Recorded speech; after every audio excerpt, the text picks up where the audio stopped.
Buenas noches, estudiantes del curso de la maestría de gestión en cuencas hidrográficas. Hoy vamos a ver dentro del curso de monitoreo ambiental el módulo 6, que es el biomonitoreo, base de datos de monitoreo ambiental en la parte de ecotoxicología. El concepto de biomonitoreo ambiental vamos a relacionar con la ecotoxicología. Esto estudia los efectos adversos de las sustancias químicas en los ecosistemas. Esto fue una terminología propuesta por René Trojao en 1969. También la FAO, la OMS, lo define como el estudio de la relación de las dosis y o concentración de los efectos tóxicos liberados al ambiente sobre el sistema biótico, incluyendo los niveles de organización inferiores y superiores de los niveles de organismos. Dentro de los procesos ecotóxicos tenemos las siguientes características. Uno es el lugar y la naturaleza y las cantidades básicas de emisión. 2. El transporte geográfico y fenómenos conexos, como son la dilución, la absorción, transformación, concentración, etc. 3. Las transformaciones químicas abióticas, como procesos de la hidrólisis, oxidación, degradación, etc. 4. Las biotransformaciones y bioacumulación en las cadenas tróficas. 5. La incidencia de la exposición sobre organismos, poblaciones, comunidades. Y 6. Respuesta del ecosistema a través del tiempo. Esas serían todas las características de los procesos ecotóxicos que se dan dentro de un biomonitoreo ambiental. Tenemos dos conceptos que es, uno es la toxicología clásica, donde se ha definido como la dosis o cantidad de una sustancia que produce efectos graves y o la muerte en animales, plantas o el hombre. La toxicología moderna se define como la dosis, cantidad, concentración de una sustancia que es administrada a un individuo durante más de 50 años que no le produce ningún efecto sobre sus componentes como son. La ecotoxicología, como ya lo he dicho, hay una serie de procesos que es la absorción, la distribución, las transformaciones, los compuestos activos. Entre estos tenemos los compuestos inactivos, unión de elementos críticos, se genera la unión de elementos no críticos, la degradación, que es la eliminación, tanto también en los compuestos activos, y la sustitución. Vamos a tener un proceso de reparación. Eso sería más o menos todo el ciclo, lo que se desarrolla un proceso de ecotoxicología. Tenemos casos a colación. Aquí tenemos una serie de balances, como son los óxidos de nitrógeno. Dentro de las reacciones de los óxidos nitratos y las olefinas, vamos a tener unos nitratos de peroxiacénicos. El caso de las lluvias ácidas, los componentes de los sulfatos y los ácidos sulfúricos, el componente del oxígeno más el ozono. Y vamos a tener toda la generación a través de los fenómenos de la luz, la lluvia ácida. Otro fenómeno también que es la interacción freón-ozono, y la generación de los cloruros, el ozono. Van a hablar de los clorofluorocarbonos, que es la interacción entre freón-ozono dentro de los componentes de una ecotoxicológica a nivel de emisiones de gases, en lo que es el componente de aire. La OMS ha planteado dentro de la distribución porcentual para evaluar la peligrosidad de las sustancias para la salud en 7 categorías en un universo seleccionado. Hablan de una categoría que son de las plaguicidas e ingredientes inertes de transformaciones. Se hablan de un promedio de 3.300 sustancias. Su distribución depende de una porcentual del 10, 24, 26, 38%, dependiendo de su grado de peligrosidad, de toxicidad como tal. Ingredientes cosméticos, hablamos de 3.400, y lo mismo, la distribución porcentual va a estar en 2, 14, 10, 18, 56. En medicamentos y excepciones y usados en sus formulaciones de 1.800 sustancias, la distribución a nivel universal está en 18, 18, 3, 36, 25. Cuando hablamos de los aditivos alimentarios, de 8.600 sustancias, hablamos de 5, 14, 1, 20, 34 y 46. Esto es más o menos la capacidad de las categorías que están clasificadas, es decir, toda la evaluación de las sustancias que son nocivas para la salud.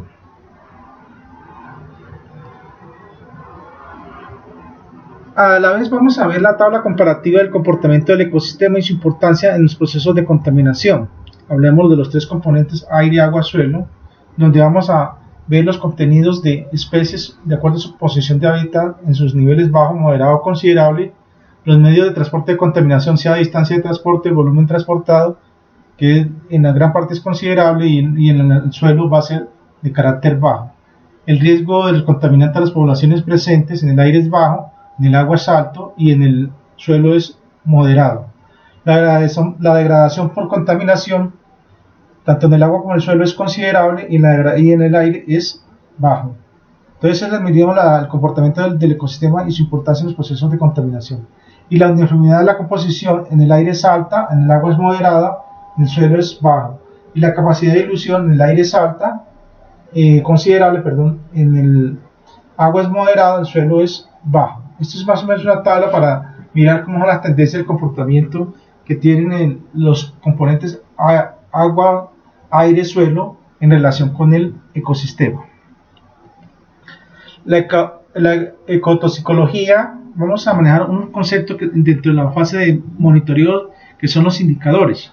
En esto manejamos lo que es población o asociación de poblaciones, que nos van a especificar, y esto van a responder de una forma sistemática a la modificación de variables ambientales mediante cambios morfológicos, fisiológicos, conductuales o estructurales. La población a cambios morfológicos son las que van a presentar alteraciones de la cantidad, simetría, proporciones o forma de parte del organismo.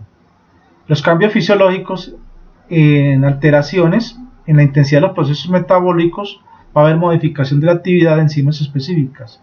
En los cambios conductuales, la modificación de las conductas de alimentación o reproducción, y la modificación de la movilidad o direccionalidad.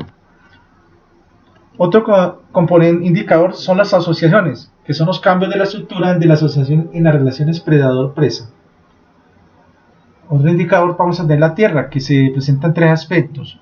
En la tierra vamos a tener alteraciones de la estructura de la mesofauna del suelo, alteraciones de la flora bacteriana del suelo, es la que están los procesos de la formación del horizonte orgánico y la formación de la humus o capas orgánicas. Y tres, unas alteraciones morfológicas de supervivencia y cromosómica en la meso y macrofauna del suelo. Dentro del indicador aire también vamos a tener tres aspectos. Normalmente van a ser la alteración de la estructura de la mesofauna de musgos y líquenes, que normalmente van a tener pigmentaciones claras o otras pigmentaciones rojizas, naranjas. Las modificaciones morfológicas y funcionales en los líquenes, dentro de sus fases de ser dentro del desarrollo, no solo las capturas de dióxido de carbono, sino también la retención y formación del agua, humedades. Van a ser también como biomarcadores en animales superiores y en el hombre, dentro de la parte ecotoxicológica. La ecotoxicología acuática es el estudio cual y cuantitativo de los efectos adversos sobre ecosistemas acuáticos. Dentro de esa tenemos dos tipos de ecotoxicología: la prospectiva o predictiva y la retroprospectiva. En la prospectiva o predictiva se evalúa la toxicidad antes de la producción y la comercialización del producto. Y en la retroprospectiva vamos a hacer la evaluación de la toxicidad ante la indicación de cierta o sospecha de que el xenobiótico produce efectos adversos sobre el ecosistema.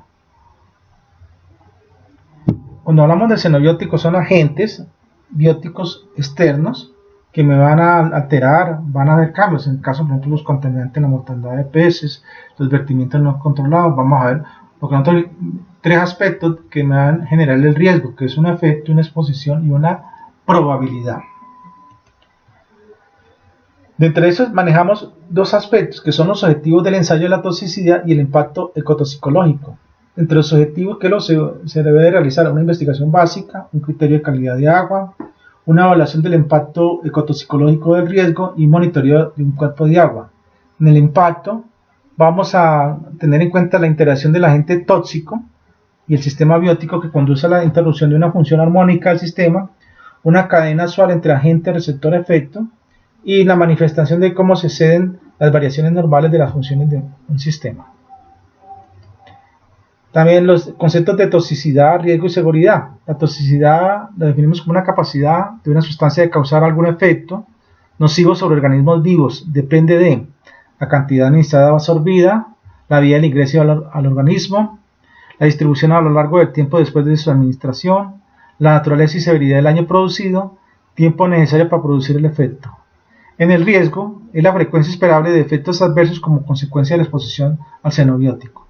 Y la seguridad se establece como sobre la base del riesgo socialmente aceptable, considerando la frecuencia esperada de los efectos adversos y de su severidad sobre el hombre y el ecosistema. Según la OMS, la clasificación de la toxicidad, la Organización Mundial de la Salud, lo definen en 5 categorías: la sumamente peligrosa y la muy peligrosa, que es la 1A y la 1B, donde mirando la dosis letal LD, que se expresa en kilogramos de plaguicida, estos se establecen ensayos en ratones de laboratorio donde hicieron estas pruebas por vía oral y vía cutánea, el suministro de tanto de sólidos como líquidos. Establecieron estas 5 categorías. La más peligrosa es cuando hablan en sólidos 5 o menos o 20 o menos miligramos por kilogramos de plaguicida, y por vía cutánea se habla entre 10 y 40.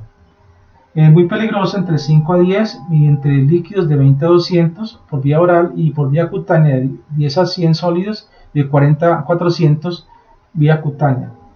Categoría 2, que es moderadamente peligroso, que se le da el color amarillo, habla de rangos entre 50 y 500 para sólidos por vía oral, de 200 a 2000 por vía oral en líquidos, y por vía cutánea piel hablamos más de 100 a 1000 por sólidos y más de 400 a 4000 por vía líquidos suministrados en vía cutánea. Categoría 3, poco peligroso, se le da el color azul.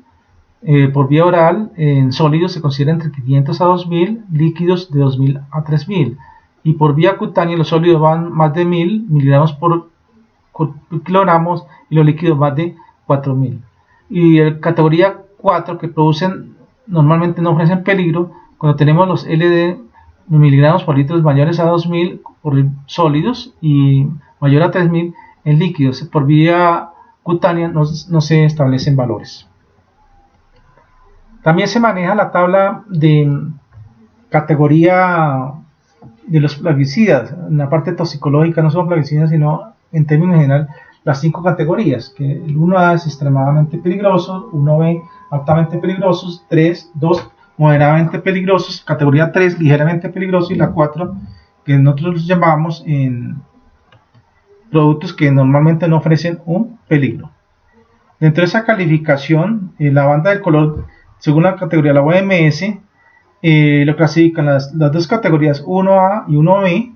Se hablan de productos sumamente peligrosos. En la clasificación de peligro es muy tóxico. La 1B, que es un producto muy peligroso, se habla de clasificación de peligro tóxico. En la categoría 2, que es el producto moderadamente peligroso en el color amarillo, se considera como nocivo. Y la categoría 3, que es el producto poco peligroso de color tonalidades azul, la clasificación de peligro se considera como de cuidado. Y la categoría 4, que es un producto normalmente que no ofrece peligro, de color verde, la clasificación de peligro es de cuidado. Entonces nosotros debemos tener estas normas que nos dan cuando manejamos a nivel de toxicología, que están establecidas por la OMS en la dosis letal L50 por miligramos por kilogramo. Entonces, esto es importante, y esto es de carácter universal. No solo a nivel mundial, en Colombia se aplica y se rige a través por la normatividad que tiene el Ministerio de Protección Social, antes Ministerio de Salud. La ecotoxicología, dentro de sus procesos tóxicos, considera una serie de definiciones. Entre esas tenemos el medio ambiente, la ecotoxicología, la toxicología ambiental, el ecosistema y la polución o contaminación, que me va a generar un equilibrio y se va a estar afectada por unas alteraciones y unos contaminantes. Los contaminantes dependen de su procedencia, su medio receptor, el impacto, los ciclos y la distribución en el medio. Esto que me va a generar un diagnóstico evaluativo, que es una predicción, y vamos a tener unos parámetros que son los efectos tóxicos riesgo, las vías de exposición y la dosis letal. Y esto que me vamos a tener una determinación de dosis de evaluación de carga y la predicción del riesgo. La toxicidad selectiva o sensibilidad específica se tienen dos aspectos. Es uno, que son diferentes a la respuesta de las células o a un agente químico. Refleja la capacidad del tóxico para actuar selectivamente. En riesgo, la probabilidad de que ocurra un peligro a causa de una exposición. Para calcularlo cualitativamente hay que conocer la exposición, la toxicidad. La exposición es la cantidad del contaminante en el individuo y la toxicidad es la potencia del contaminante para causar un daño. El riesgo es igual a la exposición por la toxicidad. Vía de exposición a carácter dérmico, oral o inhalación. Por ejemplo. La dosis letal, el DL, es la concentración del tóxico que afecta al 50% de los organismos expuestos, sean a nivel cutáneo, sea oral, sea intra o extra, que tengamos esa exposición como tal. En la tabla 1 de la página 20 hablamos de los principales contaminantes emitidos por su fuente de procedencia.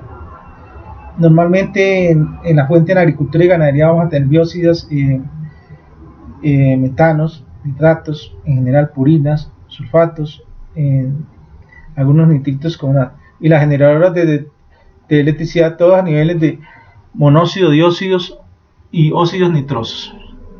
Dióxido de carbono, monóxido de carbono.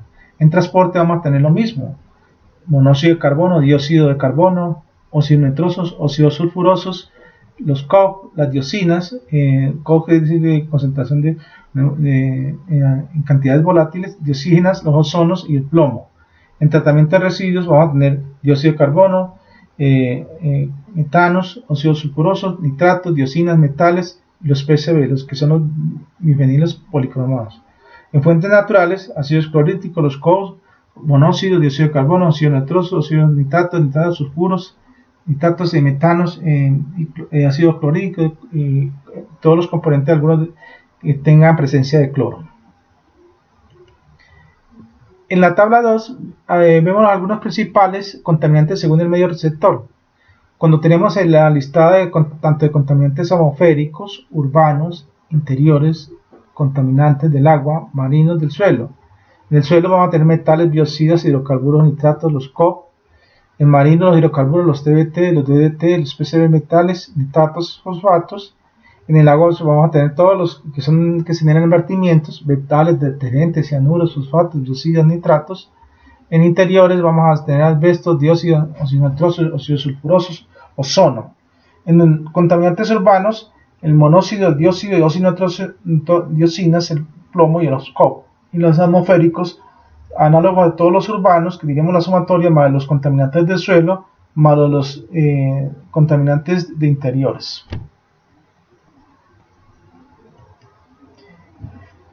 Los principales contaminantes según el impacto ambiental que ocasionan. El impacto, cuando tenemos el fenómeno de efecto invernadero, son aquellos que absorben la radiación, radiación infrarroja de la Tierra.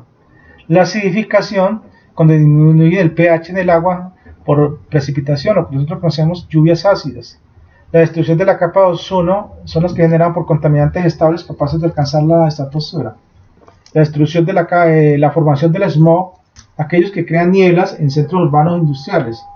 La eutrofización, eso en el medio hidrosférico, que se encadenan procesos eutróficos. La toxicidad humana, aquellos que pueden afectar la salud humana. Y la ecotoxicidad, aquellos que presentan efectos negativos a los ecosistemas. En el gráfico 2 vemos cómo es la distribución de un contaminante en el medio. Normalmente los contaminantes manejamos tres factores. Uno es la presión, dos la solubilidad y K, que es la constante de absorción. La constante de absorción va a ser en función de el K sub AW, que es el reparto entre el aire, el K SW es la constante de reparto entre el agua, y la KS sub A, que es la constante de reparto de las fases sólidas. Entonces, ¿qué vamos a tener? Los factores de K, tanto KSA, KSW y KW, en función de aire, agua y fases sólidas, van a estar relacionados con el contaminante y van a dar aporte tanto como fases sólidas a la hidrosfera y a la atmósfera. ¿Quién va a decir esta distribución de contaminante? Que vamos a encontrarla en estos tres componentes, que llamamos suelo, aire y agua. Agua, hidrosfera, aire, atmósfera, y fases sólidas, el suelo. Otro aspecto que vamos a tocar son los indicadores biológicos de calidad ambiental dentro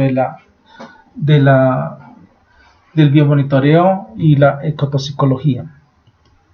Un bioindicador ambiental a nivel de carácter ecológico son atributos de los sistemas biológicos. Estos se emplean para descifrar factores de su ambiente.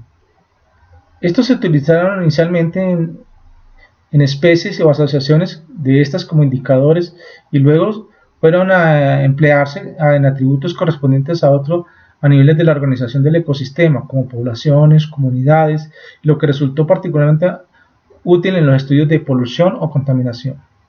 Las especies indicadoras, que es otra variable entre los indicadores ambientales, son aquellos organismos o restos de los mismos que nos ayudan a descifrar por cualquier fenómeno o acontecimiento que está relacionado a un ambiente. Estas especies tienen requerimientos físicos, químicos, estructura de hábitat y relaciones con otras especies, y a cada especie o población le corresponden determinados límites de condiciones ambientales entre los que se pueden sobrevivir, crecer y reproducirse, ya sean a condición de límites máximos, intermedios o límites más estrechos. El uso de bioindicadores normalmente se emplea en estudios de hidrología, geología, transporte de sedimento, cambios del nivel oceánico, ríos o presencia de peces de valor económico.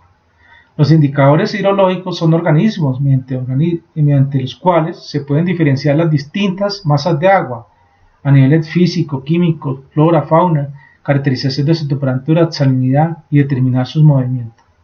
El uso de los organismos indicadores en la contaminación se requiere evaluar las tolerancias ecológicas, los requerimientos de la especie, así como sus adaptaciones para resistir a los contaminantes agudos y crónicos.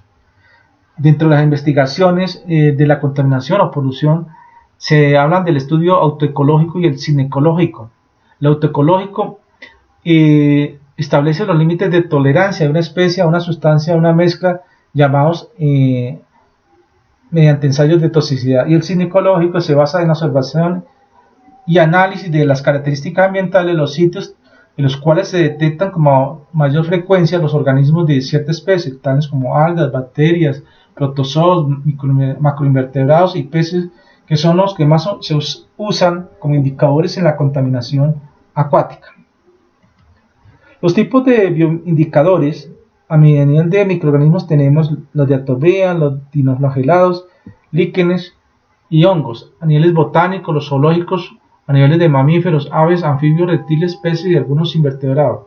Normalmente se habla de 1.5 por 10 a la 6 animales, 1 por 10 a la 6 en artrópodos. Ellos están conformados por su esqueleto, apéndices articulados y de segmentación. Y estos se derivan en arácnidos en 30%, del 1.1 por 10 a la 6, en insectos el 46%, en miriápodos en el 10% y los crustáceos el 14%. Esos son a nivel universal los tipos de bioindicadores que encontramos tanto en el suelo, agua, aire. Entre esos también tenemos los efemerópteros, que son de interés conservacionista, donde vamos a tener en este caso se presencian en aguas pocos o no contaminadas.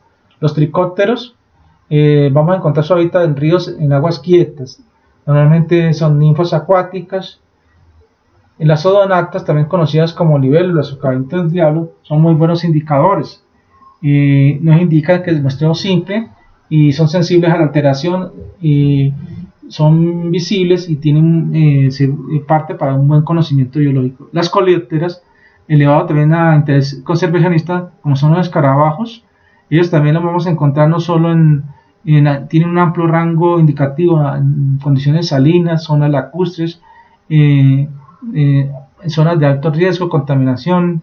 Normalmente vamos a tener el famoso cangrejo americano como especie también complementaria entre las familias, las Ditheceidae y las Hydrophilidae, dentro entre la parte de los escarabajos como un componente para bioindicador ambiental.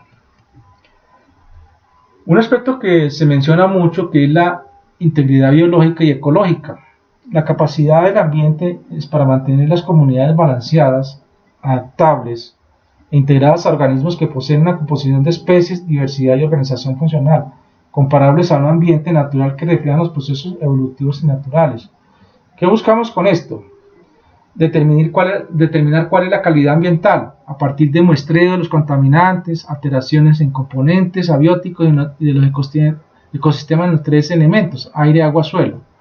Hacer una determinación de la influencia antropogénica sobre el funcionamiento y las tendencias de un ecosistema, que son los análisis de los componentes vivos. Y como parte complementaria hablamos de los organismos y las comunidades, que son indicadores de las condiciones de los sistemas de los que ya habitan y están expuestos a los disturbios, o sea, todos los cambios, modificaciones, alteraciones, variaciones en general. El indicador para nosotros es una característica medible que provee la información útil sobre el estado, calidad o cambios de un ecosistema y los factores que los afectan. Se establecen tres categorías: los indicadores de presión, que están definidos por el estrés, los indicadores de estado, indicadores de respuesta. Estos van a estar relacionados para unos estudios que incluyen múltiples indicadores que nos van a reflejar la integridad tanto biológica como ambiental y permiten un mejor acercamiento al estado del ecosistema. Tenemos los biomarcadores y los bioindicadores. Un biomarcador es la respuesta observable en niveles de organización bajos. Nos indica la exposición a contaminantes o xenobióticos. Para que un biomarcador pueda ser considerado bioindicador, debe probarse que es causante de efectos en niveles ecológicamente relevantes. En este caso, un contaminante puede ser, podemos tomar el mercurio, por ejemplo en explotaciones mineras, que es muy común. Tenemos la parte también de vertimientos de aguas residuales domésticas. Normalmente van a encontrar las grasas, aceites, tensioactivos, fenoles, todos los elementos que se emplean en la actividad doméstica. Y un bioindicador es la variación antropogénicamente inducida en componentes o funciones bioquímicas o fisiológicas que causan efectos en los niveles de la organización superiores como organismos, poblaciones, comunidades y ecosistemas. De esto vamos a tener las características. ¿Cuáles son? En un biomarcador indica la exposición, hay una respuesta subcelular o celular, tiene alta sensibilidad a la expresividad y al factor de estrés, tiene respuesta con variabilidad alta, tiene alta relación causa-efecto, es de escala temporal corta y baja relevancia ecológica. Los bioindicadores, diríamos casi lo contrario del biomarcador, indican efecto o una respuesta. La respuesta es individual y comunitaria, es de baja sensibilidad y especificidad al factor estrés, baja respuesta con variabilidad baja, relación causa-efecto difusa en la biomarcadores es alta, la escala temporal es larga, en los biomarcadores corta, y la baja relevancia es en los bioindicadores es de alta relevancia ecológica. Entonces aquí miramos en el diagrama, en la página 34 de la presentación, cuando la respuesta es a corto y a largo plazo y cómo es la baja relevancia y la alta relevancia ecológica. Cuando tenemos las respuestas a corto plazo, vamos a tener todas las condiciones bioquímicas, fisiológicas y inmunológicas, o sea, tanto las respuestas a corto plazo y las relaciones de baja relevancia ecológica. Una intermedia, miraremos todos los aspectos relacionados con la histopatología, tejidos a nivel patológico, la parte reproductiva y la parte bioenergética. Y la ya transición respuesta a largo plazo y de alta relevancia ecológica, miramos la parte, lo consideramos los aspectos poblacionales y los aspectos comunitarios. Este diagramita nos da a decir el comportamiento de tantas respuestas a corto a largo plazo en función de la relevancia ecológica. Criterios para seleccionar los bioindicadores, esto es importante. Se tienen los tres aspectos que hablan de la relevancia biológica, la relevancia metodológica y la relevancia social. En la biológica hay advertencia temprana de efecto, cambio en respuesta al factor de estrés, cambio medible atribuible a una causa relaciona la intensidad entre cambio y factor de estrés, la indicación de efectos en niveles tróficos más altos y el centinela para efectos en humanos. La relevancia metodológica nos define los criterios de que es fácil de usar en el campo, datos fáciles de analizar e interpretar, útil para contestar respuestas de manejo y testear, o sea, hacer test de hipótesis, realizado en un periodo de tiempo razonable, es poco costoso, simple y repetible. Y la relevancia social, los criterios son de interés público para entes regulatorios y legislativos, fácilmente entendible para el público, está relacionado con el ambiente, la integridad ecológica y la salud humana, es poco costoso. ¿Cuáles son los organismos utilizados como bioindicadores? Estos normalmente nos indican una condición o respuesta de estrés que puede ser extendida a otros grupos. Son utilizadas para reflejar el estado biótico o abiótico del ambiente, revelar la evidencia de impactos de algún cambio ambiental o para indicar la diversidad de otras especies, grupos o comunidades de un área. Normalmente, lo que yo les decía, hablamos de especies a niveles de bacterias, protozoos, anfibios, reptiles, aves, macros, microinvertebrados y protozoos en general. Aquí podemos plantear una propuesta. Un proyecto de investigación sería el análisis de la calidad del agua y el aire, un diseño de redes de monitoreo a través de la maestría en gestión de cuencas hidrográficas. El objetivo, ¿qué es lo que buscamos? Determinar la calidad del agua, la calidad y el estado ecológico de los ambientes acuáticos en la región central, programa de San Luis X, puse, utilizando múltiples físicos, químicos y biológicos. Los indicadores que tomaríamos son los macroinvertebrados acuáticos, peces, anfibios, los líquenes y plantas vasculares. Eso sí, y hacemos el análisis con base a un monitoreo, pero entonces ya de monitoreo lo llamamos a biomonitoreo, ¿sí? Que es los componentes de los elementos que se emplean como bioindicadores. Entre los macroinvertebrados acuáticos, como indicadores, encontramos los ácaros, los crustáceos, los gusanos planos, los coleópteros, los moluscos o caracoles, larvas de insectos, lo que nada a niveles de Trichópteras, Ephemerópteras, Pteronópteras, Odonata en general. Esto se encuentra en todos los sistemas acuáticos, son sedentarios, poseen ciclos de vida cortos. Los muestreos son cuantitativos y los análisis de muestras simples y son económicos. La taxonomía de muchos está bien estudiada, o sea, en esto encontramos buena bibliografía. Existen numerosos métodos de análisis de datos, incluyendo los índices bióticos y de diversidad. Entonces es una técnica fácil, así, no sé, nos podemos en el catálogo, el manual, la guía que para evaluar, por ejemplo, hacer análisis cuantitativo y muestras simples con la metodología que da el Instituto Van Humboldt para hacer análisis bióticos y de diversidad. La metodología para hacer estos bioindicadores los clasifican en tres grupos. Un grupo 1, que son los organismos poco tolerantes, el grupo 2, que son los organismos medianamente tolerantes, y el grupo 3, que son los organismos tolerantes.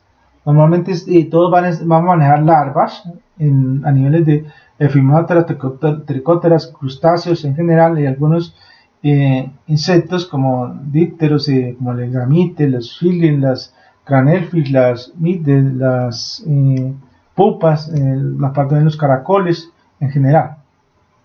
En esto hay una diversidad de bioindicadores que son tolerantes. Hay una metodología que estableció Powell y Hugh para la aplicación de los principales métodos de bioindicación para la evaluación de las aguas corrientes en los países de la Unión Europea con base a los macroinvertebrados.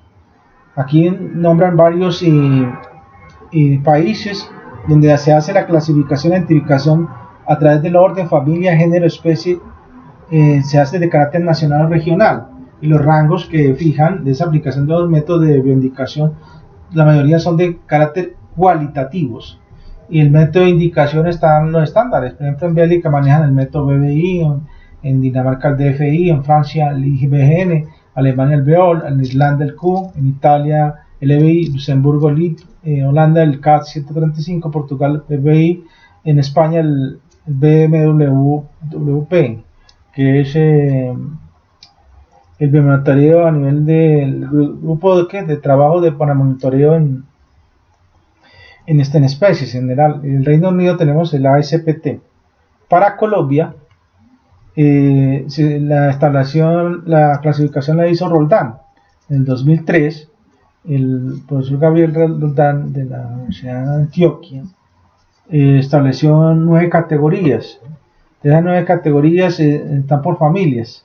Ahí se le da, donde tenemos por ejemplo los puntajes de 10, que aparezcan todas las especies, que están como la Anophysaceae, la Triplexidae, son nombres como científicos, como en inglés, como los pronunciamos. Mirando esas especies, esa clasificación se le da un puntaje. Así sucesivamente hasta los más bajos son los Tubicidae y los Clinomysidae y las Mucidae, que son a niveles de invertebrados acuáticos que ya están clasificados, están relacionados, lo podemos consultar en el Instituto Humboldt, en la guía metodológica para hacer la clasificación de familias de macroinvertebrados acuáticos. Aquí tenemos un esquema en la página 43 de ubicación de puntos de monitoreo. Mirando la calidad de las aguas, normalmente en las partes altas de la cuenca vamos a encontrar clase 1, o sea, las calidades y los monitoreos son muy buenos. De clase 2 podemos encontrarlas también en la parte alta. La clase 3 ya sería la parte intermedia de las confluencias, ya empiezan a haber asentamientos, ya hablamos de categorías regulares. Las clases 4 y 5 muy malas, ya serían donde están los asentamientos o las desembocaduras principales donde llegan todos los ríos, tenemos vertimientos, descargas en general, y sin clasificación nos tenemos ya unas aguas contaminadas. Caso del río Bogotá en las partes finales. Los líquenes como bioindicadores. Líquen es una asociación mutualística entre hongos y algas. Sus pasos de formación forman entre la espora del hongo, que se encuentra en un alga, y la espora del hongo germina a través de la célula del alga. Esta crece alrededor del alga y se reproduce formando una asociación.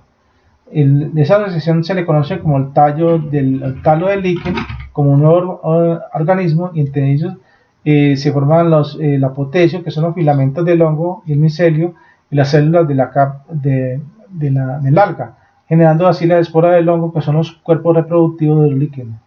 Los líquenes normalmente son oblicuos, no poseen cutícula protectora y absorben nutrientes y contaminantes.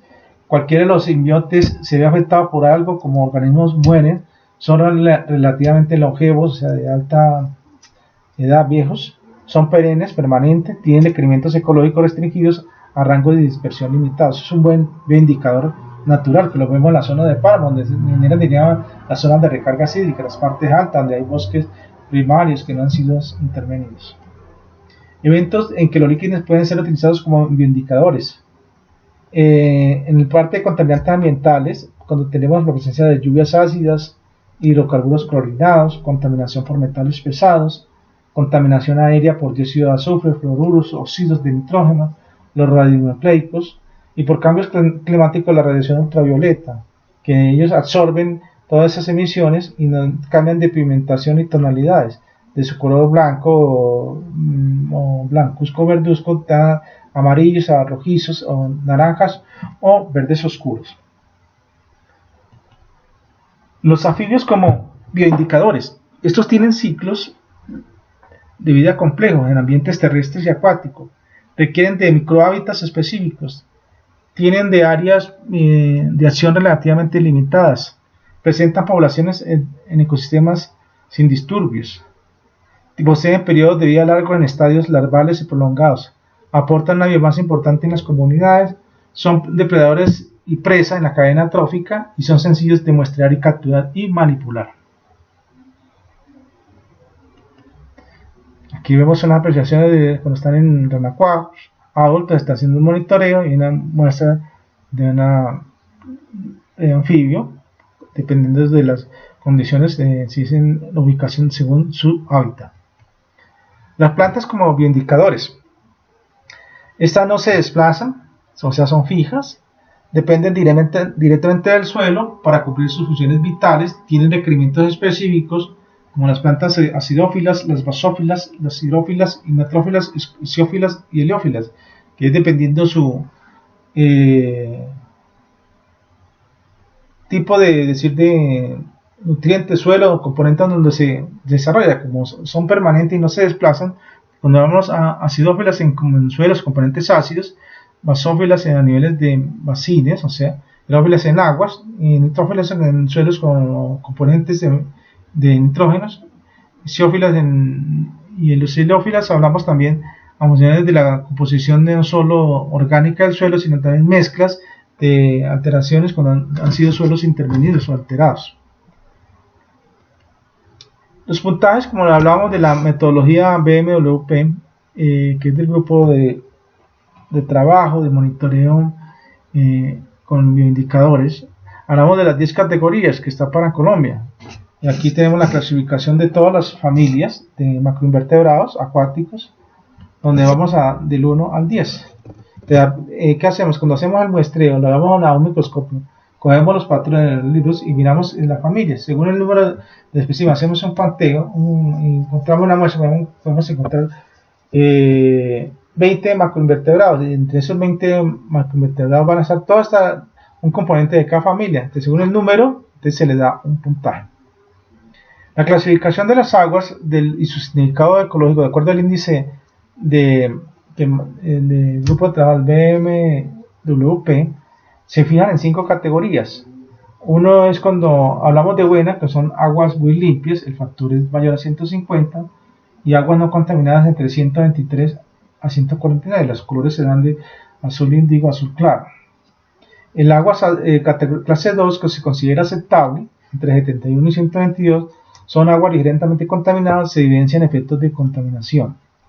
La clase 3 es de dudosa, el factor de entrada 46 y 70, se hablan de aguas moderadamente contaminadas, el color que se le va a asignar es amarillo.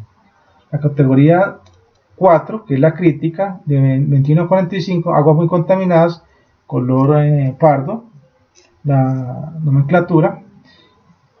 Y la muy crítica, cuando es menor a 20, con aguas fuertemente contaminadas, las situaciones críticas, se le da una nomenclatura de color rojo. Esta clasificación también está en los ICA, los índices de calidad de agua, que fija el IDEAM para hacer la clasificación en una disponibilidad de uso de un agua en una cuenca hidrográfica dada. La clasificación de esas aguas, también de su significado, hablamos de los valores ASPT, que es de acuerdo al índice que nos va a indicar las mismas categorías que se dan de la BMWP, que es otra metodología. Entonces allá cambia ese factor, aquí se trabaja hasta 10 y en la BMWP hasta 150. Los procedimientos de la misma, el significado se maneja la misma escala de colores, se hablan de aguas muy limpias, no contaminadas, ligeramente contaminadas, aguas moderadamente contaminadas, y aguas muy contaminadas y aguas fuertemente contaminadas, o sea, de situación crítica. Los criterios de clasificación para el medio acuático, aquí se consideró que es el que más pesa entre el biomonitoreo. Se define la toxicidad, la biodegradabilidad, la bioacumulación y la clasificación. La toxicidad aguda se encuentra con el factor CI 50, se expresa en miligramos por litro. La biodegradabilidad en tiempos, si es biodegradable sí o no, y la bioacumulación se expresa en relación de BSP entre el logaritmo P en rangos de 3 a 100, y la clasificación se da en R50 a 53 dependiendo de qué, cuál es el criterio que vamos a tener de la toxicidad aguda y biodegradabilidad en función del CE, o sea, cuando es menor a 1, entre 1 a 10 y 10 a 100. Entonces ahí se clasifica, se define cómo es la biodegradabilidad y cómo es la bioacumulación. Dentro de los test de ecotoxicidad está en la estandarización del medio acuático. Hablamos del test estandarizado de la Fania magna, el test estandarizado de la Chlorella vulgaris y el test estandarizado en peces, que es los más relevantes que se manejan para medio acuático. Entre eso uno habla del ensayo de toxicidad aguda de peces, ensayo de toxicidad aguda en crustáceos, ensayo de inhibición del crecimiento en algas, ensayo de reproducción en peces, ensayo de reproducción en crustáceos, ensayo de toxicidad aguda en lombrices de tierra, ensayo de reproducción en lombrices de tierra, que los programas de lombricultura emplean estas metodologías, estos tests, por ejemplo, para hacer los compost, unidades de compostaje para mejoramiento de la horizonte a capa y para la agricultura. También se maneja dentro del ensayo de toxicidad del organismo de sedimentos, ensayos de toxicidad de microorganismos, ensayos de germinación en plantas, ensayos de crecimiento, elongación y reproducción en plantas como tal, ensayo de toxicidad de abejas, ensayo de toxicidad de artrópodos beneficiosos, ensayo de toxicidad aguda en aves. Dentro de los procedimientos empleados para las valoraciones ecotoxicológicas, hablamos de los bioensayos, la batería de bioensayos, los microcosmos y mesocosmos y los estudios de campo. En la batería de bioensayo es un conjunto de bioensayos de toxicidad que son uniespecíficos en condiciones controladas de laboratorio. Tenemos ahí todas las no solo variables climáticas, temperaturas y controladas, presiones, hasta la misma especímenes. El microcosmo es un ensayo de toxicidad multiespecífico realizado en condiciones controladas de laboratorio. El mesocosmo es un ensayo de toxicidad multiespecífico realizado en condiciones controladas de laboratorio. Los estudios de campo son los ensayos multiespecíficos realizados en condiciones de campo, como decimos in situ. Son los que presentan mayores niveles de sensibilidad y representatividad. Sin embargo, estos procedimientos no están normalizados y aún por reciente desarrollo, aunque son de uso habitual en la comunidad científica. En la parte investigativa, proyectos, en tesis de grado, pregrado, posgrado en general. Una valoración de riesgo, en este caso, que nos permite evaluar la probabilidad de que ocurra efectos adversos, de que una sustancia sea peligrosa por medio que supere una concentración umbral que originen daños en el organismo. Aquí vamos a manejar dos variables, que es el PNS, que es la concentración, la predicción de la concentración no efectiva, y el PS es la concentración ambiental predictiva. La evaluación de los efectos o cálculo de concentración prevista sin efectos se le conoce como el PNS, y el cálculo de concentración de sustancias en el medio agua-suelo se le conoce como el PS. Esto conlleva una cuantificación de contaminantes en una zona de estudio a los que están expuestos los receptores biológicos, y también vamos a evaluar los diferentes grupos de organismos receptores representativos de un medio previamente seleccionado. En este caso, cuando hacemos unos monitoreos de las fuentes hídricas de una cuenca.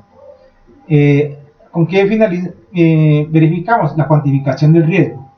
El riesgo en este caso es de carácter medioambiental y viene de la relación, o sea que el PS, que es la estimación de la exposición, ¿sí?, dividido sobre la evaluación de los efectos, debe ser mayor a 1. Entonces, en este caso, si la exposición, forma siempre, y la exposición sea superior a la concentración sin efecto, se identifica que hay un riesgo.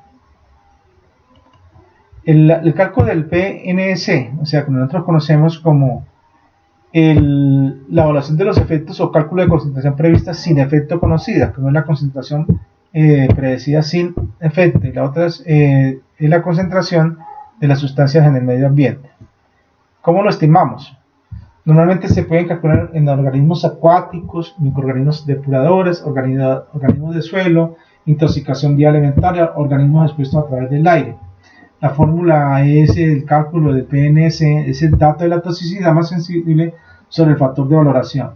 Este factor de valoración lo establecemos de acuerdo a la protección de otros organismos que son más sensibles frente a otros, a los efectos no considerados, de acuerdo a los ensayos de toxicidad. De los FB, ¿cómo los estimamos? Los FB van a estar en función 1. Hay que mirar la metodología biológica y el parámetro y la exposición a la cual se van a hacer esa evaluación de esos efectos. Entonces aquí tenemos en este caso los efectos en la metodología son ensayos de toxicidad en agua de peces, el parámetro es letalidad, la exposición son 96 horas. Si lo hacemos en agua con la Dania manda, que son una especie de algas, el parámetro es inmovilidad, son 48 horas. Si el ensayo de inhibición es por crecimiento en alga, el parámetro es la inhibición del crecimiento, la exposición son 72 horas.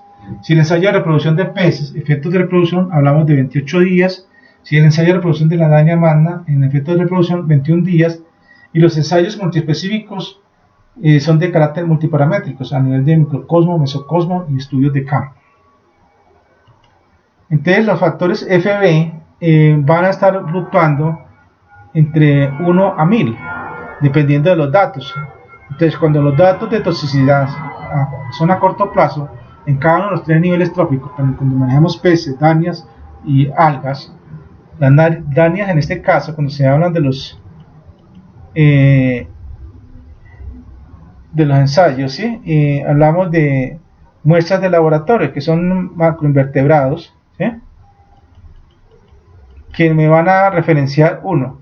Esa factor de valoración va a ser a 1000, donde para sustancias poseen liberación en el medio que pues, se pueden disminuir.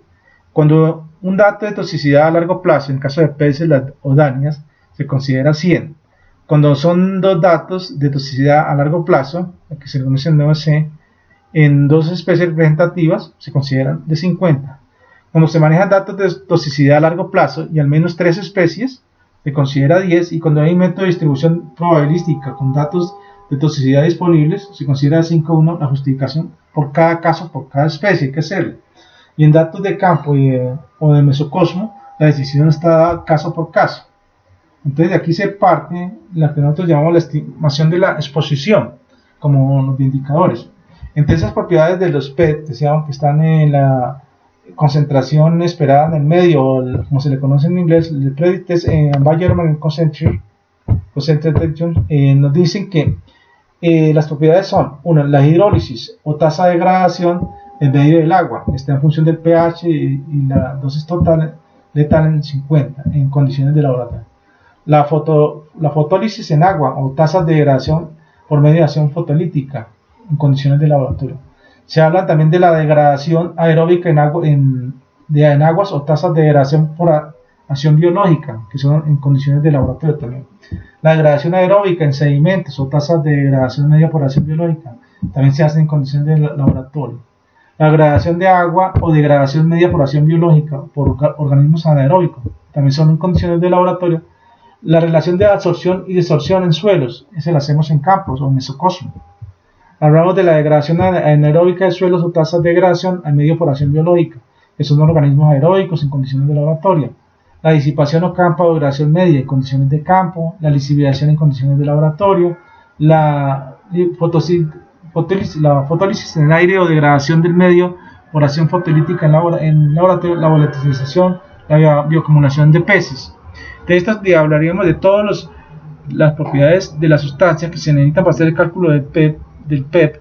En este caso, debemos tener en cuenta evaluar los volúmenes de producción, su comercialización, uso de las sustancias, sus propiedades físico-químicas, datos de campo que siempre se tengan en cuenta para hacer este tipo de análisis de la concentración esperada en el medio.